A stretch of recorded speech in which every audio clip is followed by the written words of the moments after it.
Hello everyone, welcome back to the story of everyone's favorite detective, Hercule Poirot, and we are in the apartment of Irene Portsmouth, and we had a fire here and we need to investigate everything, so let's start with something. Let's start with this console table. Ah. A key. Oh. This will help me complete my search of the apartment. A champagne bottle. Aha. It may not be the finest champagne, but I imagine most of the guests at the gala were unaware. And what's that? The pungent smell of turpentine expels from the bottle. What on the culprit's heels? Alright. There is a door that is not active, then there is pictures, paintings, Irene's sales ledger. Mademoiselle Portsmouth sale ledger. There must be something in here of note. Do you want to check it up? No? Okay. Locked cupboard. Let's see. Locked. To find the key. I think that is the key that we found. Aha! Another accounts book. A sales ledger within a post envelope containing £50 notes. I'm not surprised Mademoiselle locked it away. It's not that much. Wait, no, it was really much, like a lot of money back then, I think. 1st August, anger of the many. 4th August, discovery of redemption. Oh, Penitent Magdalene. Another one. What does it mean? I can use it now. Irene sales ledger, another one.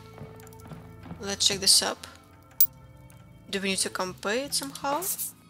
Mademoiselle has made a large number of sales, although not all of them appear to be accounted for. 3 high-priced sales. Anyone could see this is bad financial management, unless there is something she's trying to remain hidden. Let me tell you, I don't understand, because there is no clear information about what's going on, so that's interesting, this kind of trace of fire. It would be really hot working on this.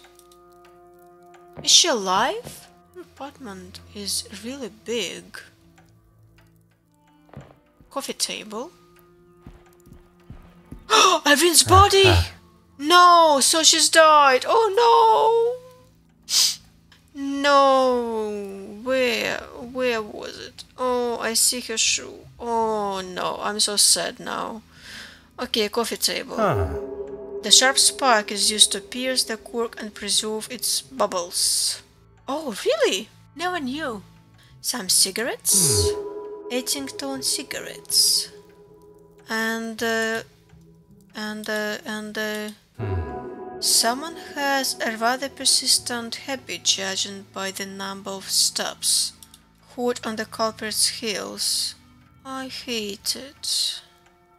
I'm so sad right now, honestly. I really would have wanted her to run away, to disappear, to kind of, I don't know, to steal the painting and just get a lot of money and enjoy her life.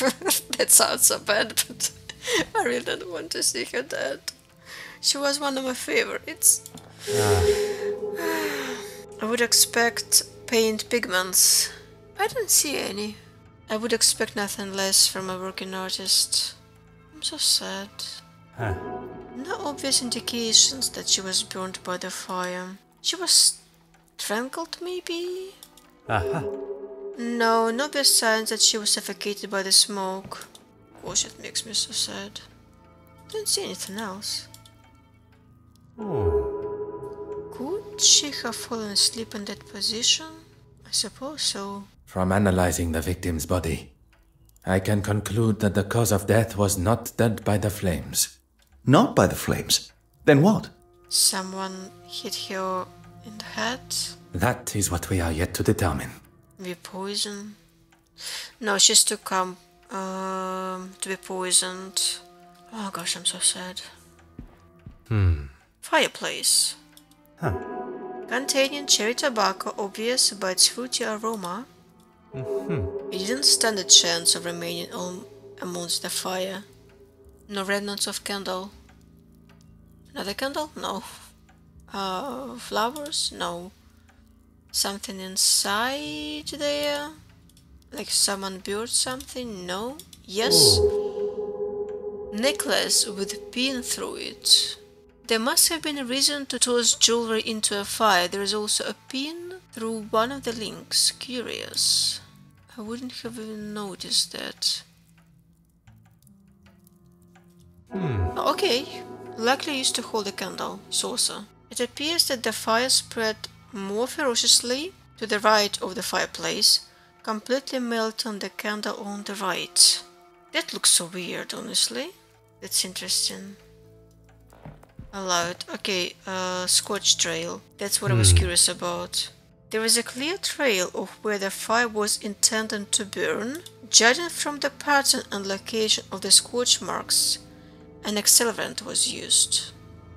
Oh, that's why. Alright. Yes, of course. That's obvious. And the burnt painting. Wait a second, with that champagne glass. 3 discoveries. I would presume the glass belongs to Irene. A syringe. Perhaps the strangest item to find on Mademoiselle Courtsmouth floor. Oh, maybe not poisoned, like she was poisoned kind of, but with like sleep pills, right? But not pills. A sleep liquid? Don't know the words. And there is something else hidden over there? No, we don't pay attention to that. Okay. A bottle? Yes? No? No? Okay. Burned pictures taken of the penitent Magdalene painting. Close-up and detailed photographs of the penitent Magdalene painting taken before it took its place in the museum. Before? That's interesting. One step closer to revealing the truth. Let's check up this painting then. Oh. So this is the penitent Magdalene, I assume? Perhaps it is from a related series to our missing painting. Well, the canvas edges show that this painting was not cut from the frame. So this is a forgery, kind of. One step closer to revealing the truth. Didn't you speak with her neighbor before? Might she be able to help? Maybe. I'm still checking up. I guess you want to tell me that I checked up everything that I could, but I'm not quite done yet. Oh, wait a second. Do we have any links? Yes, we have 2. Okay, so we have a Scotch trail leads to the painting and the door. Cherry tobacco flavored dog ends? Dog ends? 3 high-priced sales unaccounted for. Ladies' shoe snuff box containing cherry tobacco, obvious bad fruity aroma. I didn't see such item. Did I? I don't remember such an item. Remember ladies' shoe snuff box, but that snuff box contained cocaine, not cherry tobacco, so I'm confused. An expensive vintage crate of champagne left over from the gala. Irene involved in some form of fraud, that's for sure. I would have wanted her to succeed. That's... Something just does not feel right. I'm trying to understand what these could be linked to, but I don't see. Maybe to turpentine. Order and method. No. That is the way. Maybe it's not linked to anything at all, at least for now. Scotch trail leads to the painting and the door. Do these two connect? What a revelation. The dog ends in the ashtray suggests she smoked cherry tobacco that she kept in a lady's shoe snuff box. Oh, cigarette starts. Dog ends. Okay. Thanks. I didn't know that it was so important to link these two together. Irene smoked cherry tobacco kept in the shoe snuff box. And what, basically? But I can't think of any links.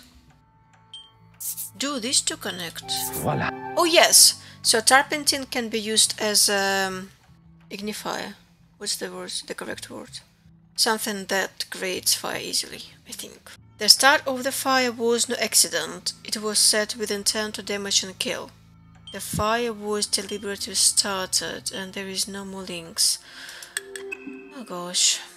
I really feel so sorry for her. Like, I understand that she was doing some dirty work, right? But also... I don't know. I kind of liked her. Okay, let's go and see that neighbor. Is it that copper again? What do you want? I was hoping to ask you some questions regarding the fire. May I ask your name? You aren't coming in. You can get that into your head now. Mrs. Colsham. Camilla Colsham. Merci, Madame Colsham. Mademoiselle Courtsmith was not alone in her apartment yesterday.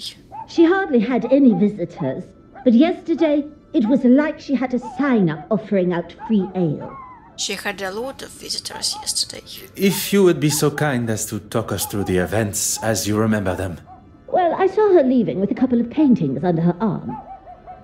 You've seen her work? Not really my cup of tea. Then there was that posh-looking chap.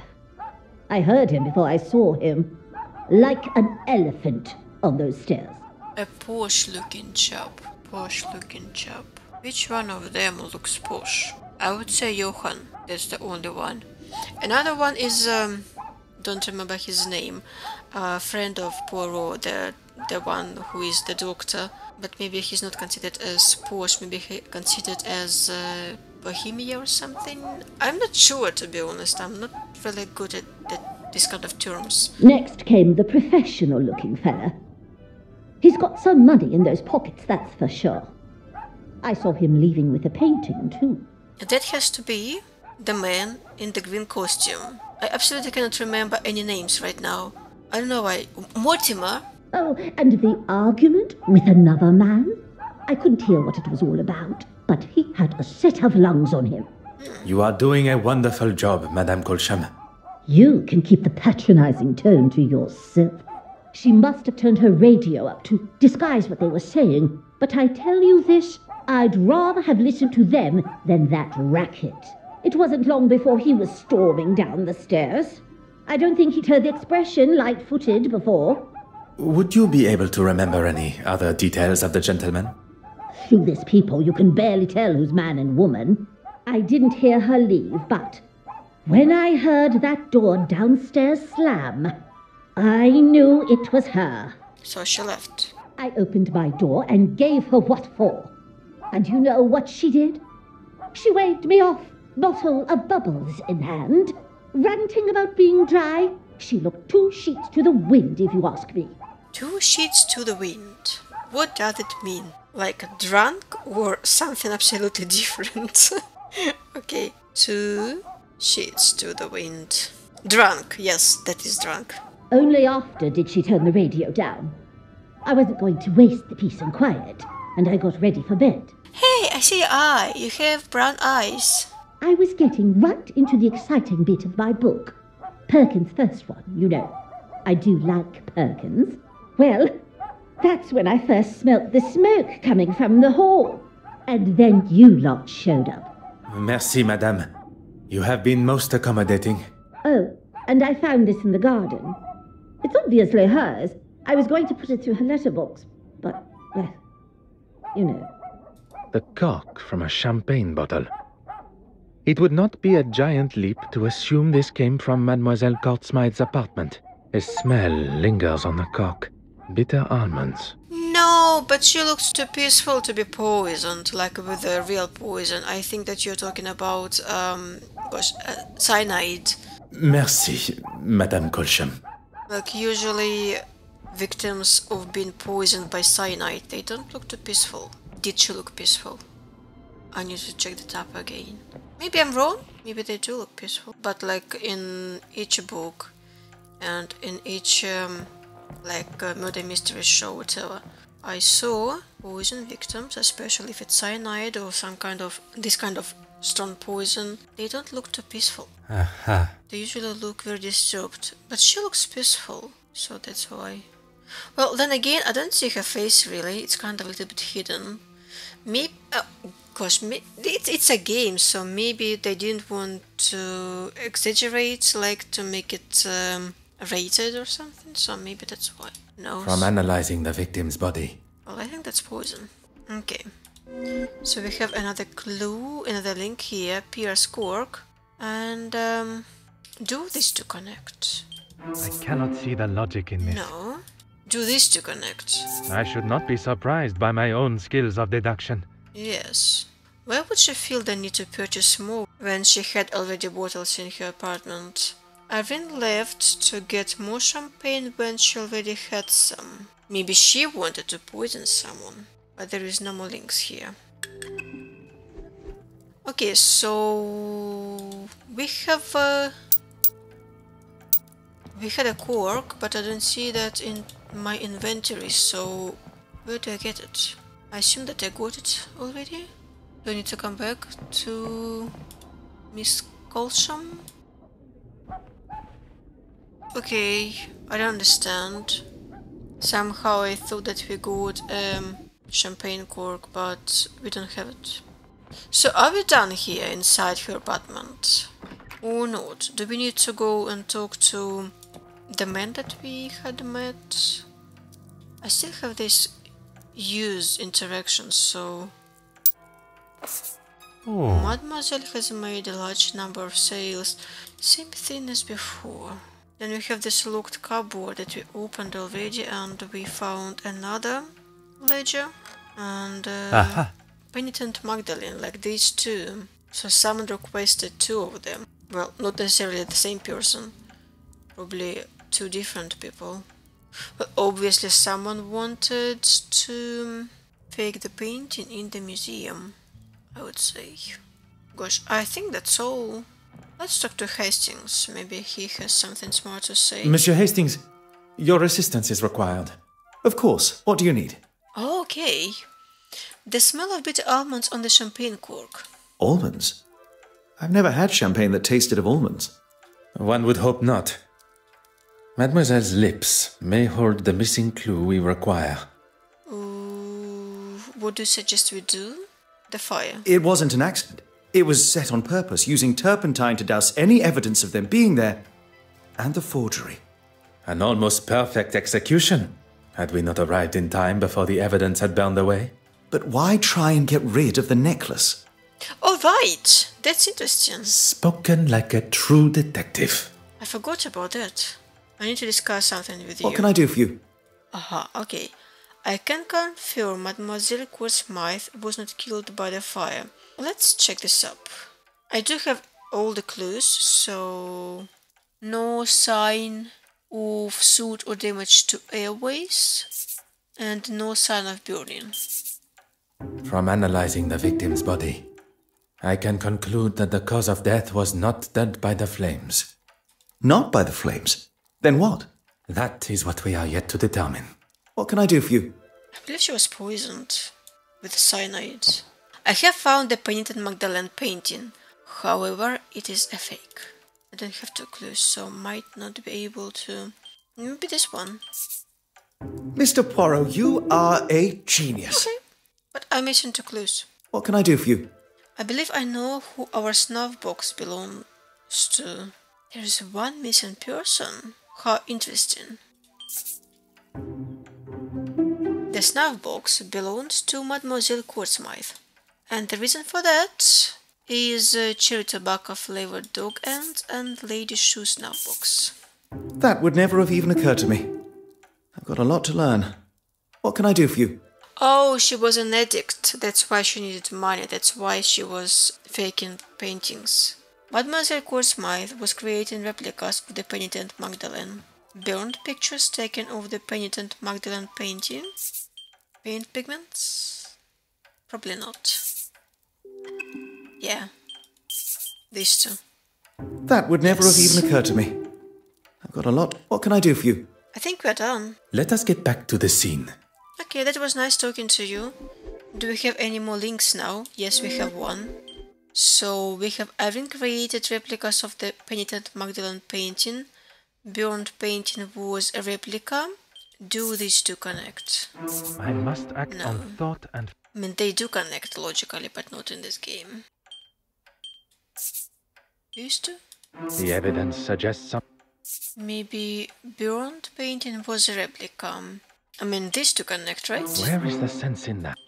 I don't know, Poirot, I'm sorry. I really have... Oh, these two connect. Magnifique. I really have hard time deciphering how logic works in this game. Her sales ledger and her movements the day after the gala suggest she sold 2 of her paintings. Oh, we have another clue. Irene sold 2 paintings day after the gala, and she sold 1 of the replicas. I must take a different approach if I am to uncover the... Why am I having such hard time with the logic? In this game, these two. The answer was staring me in the face. A forgery of the painted Magdalene alone with omissions from her account suggests she is selling forgeries. Yes, we didn't have to connect to the soul. We already knew this. Like, this is obvious. Irene selling forgeries of paintings. We don't have any more links. Okay. So, what is next? He told that we want to check up on her lips. So, maybe let's try and see her body again? How curious, the smell of almonds remains in her breath. That's it. Alright. Irene was poisoned. And the pierced cork. Things are beginning to become clearer. The cork was pierced with a champagne tap and the poison administered. Champagne spiked with champagne tap. What does it connect to? Irene left to get more champagne when she already had some? Come now. No, yes, Alec, I'm not too sure what that can be connected to. Irene came home with champagne? Is there No. something? So when you make a couple of mistakes, then the game kind of gives you hints. The correct answer started to be highlighted. I guess I'm not at that stage yet. Okay, champagne sparked with champagne top. Pierce cork, the fire, cherry tobacco, some selling. This one? I should consider this. No. Okay, and now... Yes, and now it gave me the hint, but there is no conclusion kind of after that. Oh, wait. We have something new here. Okay. Irene was selling forgeries of paintings.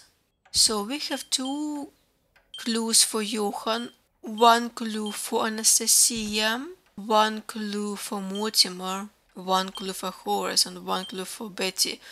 I would say that's Evelyn and but we do have a clue for Evelyn, because she cleans the key after she found out some paint on that key. So, like, she was at least aware that something was going on. And Florence. These 2 don't have any clues around them. So, what do we do next? Do we talk to Hastings again? What do you need? Okay, what have we learned from the crime scene? I don't know if I'm cut out for this. Take your time. Consider what we have seen and learnt of Mademoiselle Courtsmith's time here yesterday. Okay, firstly, we know that she had a number of visitors, and an argument with one of them. Among these visitors, one left with a painting. Perhaps another forgery. Très bien. Irene wasn't drinking alone, and whoever she was drinking with likely poisoned her. Okay, the poison. The killer used a syringe to inject a liquid form of the poison through the cork and into the bottle. Potassium cyanide. Traces of the compound can be found in nature, but dangerous levels, such as those present, can be detected by its notable almond smell. Yep. And she fell victim shortly after in her chair. And the painting? Of course, the painting. Irene had made forgeries of the penitent Magdalene painting and was likely selling them for a pretty penny, I might add. Do I have something to discuss with you? What can I do for you? No, we don't. Let us get back to the scene. But we had another conversation point with you. What do you need? It will not be long before the detective inspector returns. What are you going to tell him? Let him discover everything for himself. He's been doing nothing so far. The truth. He may hope for a simple and somewhat convenient version of events, but he cannot ignore the facts that we shall present. My crime scene still intact? Of course, Detective Inspector. There is something that... There's nothing more to say. Pardon, Detective Inspector. The truth is that Mademoiselle Irene Court Smythe was murdered. Right you are. I'll be sure to make a note. But you won't. Excuse me? Are you forgetting who you're talking to? He is well aware of your authority and your capability of coming to the same conclusion. We only wish to inform you of our findings. Well, my men have been in, as have I, and I've concluded that the mademoiselle, as you so elegantly called her, made off with the painting and decided to have a few drinks to celebrate. She passed out drunk in the chair, candle still lit, and the place went up like a match. Don't pretend that you're that stupid. Detective Inspector, s'il vous plaît. It is really not that simple. Unless you were bribed. Who are you calling simple? He's not calling you simple, he's saying that isn't how it happened. How can you ignore the bottle of champagne that had been tampered with? The smell of poison on the cork. You're both experts in poison now, are you? What about the autopsy? I do not wish to stand here and argue credentials. Mademoiselle Court Smythe was killed, not by the fire that burnt through her home, but at the hands of another. Her drink, laced with potassium cyanide. Quite the imagination you two have. I mean, that's our job to have imagination. Look, we can show. No. We shall leave the Detective Inspector to discover the truth for himself. Detective, adieu. Monsieur Hastings, you must learn which battles are worth the fight. Besides, we have no time to stand squabbling with him. We have a murder to solve. That is actually a very good advice. I need to remember that. And so that is part 4, chapter 4 is complete, I think. Knowing now that the painting is not the original, I feel a sense of relief seeing it in its damaged state. And we are done here. So now it's chapter 5. That was quite a night. I feel exhilarated, yet exhausted. Triumphant at what we have discovered, but mournful for Miss Court Smythe. Yeah, I'm sad too. It is being able to control those emotions and still see the bigger picture that separates the best detectives from those that merely like the thought of such responsibility. So do you think it must have been one of the guests at the gala? An accomplice disguised as a guest turned murderer. A master criminal they may appear to be, but they have never crossed paths with Belgium's greatest detective. I think I just felt a chill. Now we must speak with the guests of the gala again, as well as find Monsieur Christiansen, who has continued to evade my questions. I have no doubt one or more of them will hold the answers we require regarding the death of Mademoiselle Court Smythe. And we will do that next time. For now, thank you for watching. See you next time. Have a nice day. Bye bye. I like this part. This part was interesting and fun.